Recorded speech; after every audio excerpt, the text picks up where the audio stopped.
देश के भीतर कांग्रेस हमेशा से लोगों को भरमजाल में फंसाकर वोट हासिल करती रही है। लोकसभा चुनाव से पहले एक बार फिर राहुल गांधी यात्रा पर निकल गए हैं कि कैसे भी करके लोगों को बीजेपी के खिलाफ करे और वोट हासिल करे। लेकिन देश के लोग सब जान गए हैं कि कौन देश के लिए काम कर रहा है और कौन परिवार और पार्टी के लिए।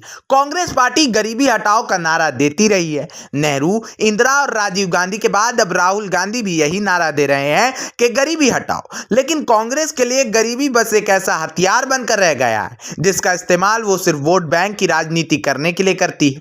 कांग्रेस बस गरीबी हटाने के नाम पर गरीबों का वोट लेती है और फिर उसे भूल जाती है कि हमने इनसे वादा किया था कि हम इनकी गरीबी हटाएंगे। देश के आजाद होने के लगभग 5 दशकों तक शासन करने वाली कांग्रेस के लिए गरीब राजनीतिक रोटी सेकने के लिए जो ईंधन लगेगा वो इस ईंधन की तरह है और थे भी। लेकिन जिसे गरीबी दूर करनी होती है वो गरीबी दूर कर देता है और किसी को कानो कान खबर भी नहीं होती है। देश के लिए दिन रात काम करने वाले पीएम मोदी ने कांग्रेस को दिखा दिया है कि गरीबी कैसे हटाई जाती है।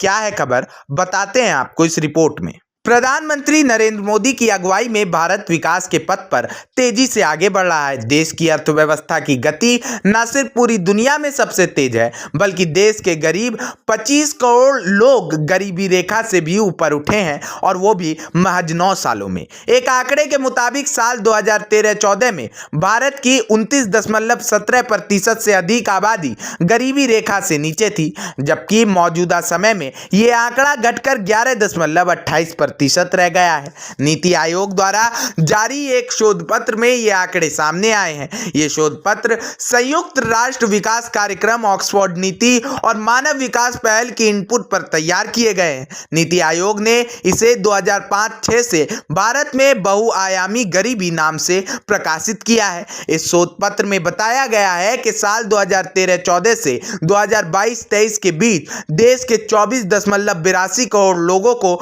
गरीबी की परिधि से बाहर निकाला। रिपोर्ट्स के मुताबिक उत्तर प्रदेश में पिछले 9 वर्षों के दौरान 5.94 करोड़ लोग गरीबी से बाहर निकले हैं, जो सबसे अधिक है। शोध पत्र यह भी दर्शाता है कि 2005-6 से 2015-16 की अवधि की तुलना में 2015-16 से 2019-21 में गरीबी तेजी से गिरावट दर्ज की गई है। इस साल 2005 और 2015 में गरीबी की वार्षिक गिरावट 7.69% थी, जो साल 2016 और 21 में बढ़कर 10.66% वार्षिक गिरावट हो गई है। मोदी सरकार की कोशिशों के चलते उम्मीद है कि भारत साल 2030 तक सतत विकास लक्ष्यों को प्राप्त कर लेगा। तो देखा आपने कैसे पीएम मोदी के मजबूत संकल्प ने पूरे रूपरेखा ही बदल कर रख दी है देश की। कांग्रेस ने गरीबी हटाओ का सिर्फ नारा दिया लेकिन कुछ किया नहीं, लेकिन पीएम मोदी ने दिखा दिया कि देश से गरीबी कैसे हटाई जाती है। Bureau report, OMH news. और भी वीडियोस देखने के लिए चैनल को सब्सक्राइब करें और बेल आइकन को दबाएं।